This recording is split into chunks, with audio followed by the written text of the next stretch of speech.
In the previous videos, we've learned about all the tools, equipment and paint you need to become a beginner level spray paint artist. Congratulations for getting this far. It's time to get your first painting under your belt, and it's going to be this awesome solar eclipse piece. Let's dive straight in with everything you need to complete this piece. For this painting, you'll need everything you see here. Something to paint on. I'm using poster board today, but remember you can use canvas as well. Your spray paint, 1 can of black and 1 can of white, and 1 planet stencil. I'm just using this plate today. You can paint this piece at any size you like. I've chosen A3 today, which is 420mm wide by 297mm tall. In inches, that's about 11.7 by 16.5, I think. Honestly though, it doesn't matter. You can paint this at any size you like as long as your stencil fits inside of the page. So we're going to start by taking our spray paint and giving it a really good shake.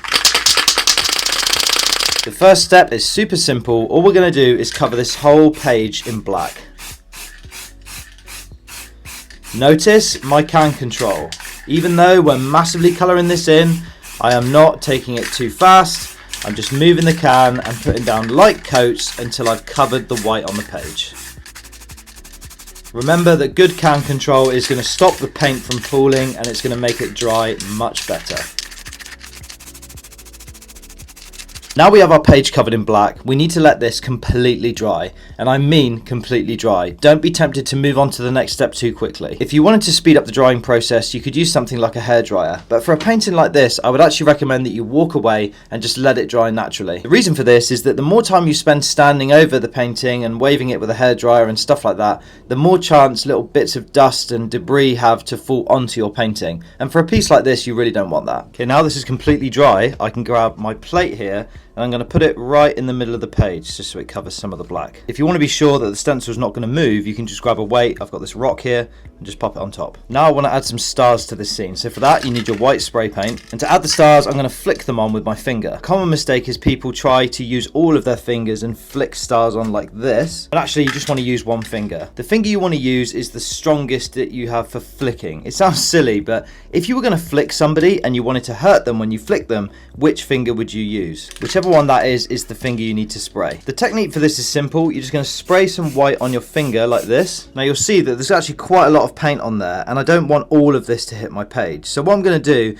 is I'm going to flick my finger off to the side just one time. That's going to get off all of the big bits, and then that will allow me to flick the smaller stars onto the page, and they look so much more realistic this way. Then we just repeat the process of spraying our finger, flicking off the bigger chunks, and then the smaller ones get flicked on the page to add the stars. And look at that. That looks so fantastic. Having these smaller stars looks super realistic and it will really set you apart from other artists out there. I just want to address another method of creating stars that I've heard other artists are doing. There's a theory that if you press on the cap very gently, it will start just letting out enough paint to kind of blob the stars out of the cap. I'm going to try and do that now. But you can see I'm an experienced artist and I'm getting a lot of inconsistency here. There's a lot of stars there, but some of them are really fat and blobby, and I had this initial burst come out onto my hand. So for that reason, I would recommend just using the finger method, as you can control exactly where your stars are going and the consistency that you're flicking them on. Now we've got the stars on the page exactly how we want them, we can take our white again and we're going to make our solar eclipse. To do this, you need to hit the stencil itself, not the page. When you shoot the stencil itself, the paint will bounce off of it and land on the page, and it will create a much hazier, more realistic effect. And the same principles of can control apply. Short bursts, always moving the can. If you want to add some more to this, just go around again. Remember, you can always add more, but you can't take away. The last thing to do before we reveal our solar eclipse is to sign our work. Now because we let the black base layer dry, it's unlikely we're going to be able to scratch through this. So two methods of signing a piece like this where it's completely dry would either be just to use a pen like this marker here, or in this case I should be able to take a bit of clear coat and just wet it down on the corner. That will be enough to reactivate the spray paint underneath. So when I come in with my palette knife to sign, it's wet enough to allow me to scratch through the paint.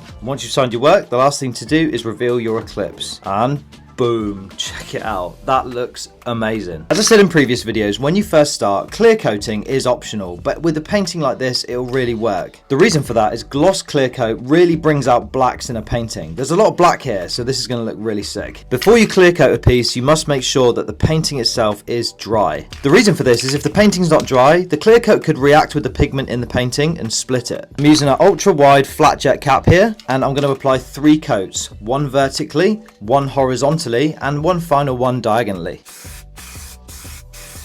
You should be able to see the difference in the blacks popping as I apply this clear coat. This is a really simple first piece, but it will have your friends and family wondering how you did it. Getting your first painting over the line is no joke. I remember that feeling myself, so I'm pretty jealous of you right now. I hope you're enjoying this course of videos. If you are, you should definitely consider joining the Canvas Vandals. Canvas Vandals is my community of people dedicated to learning spray paint art, and boy oh boy have we got some great artists in there. If you want to become a Vandal yourself, I'll leave a link in the description where you can join for free and start leveling up today. Now, if you want to learn how to paint planets the right way, not like the trash you see all over the internet, you need to like this video and go right here.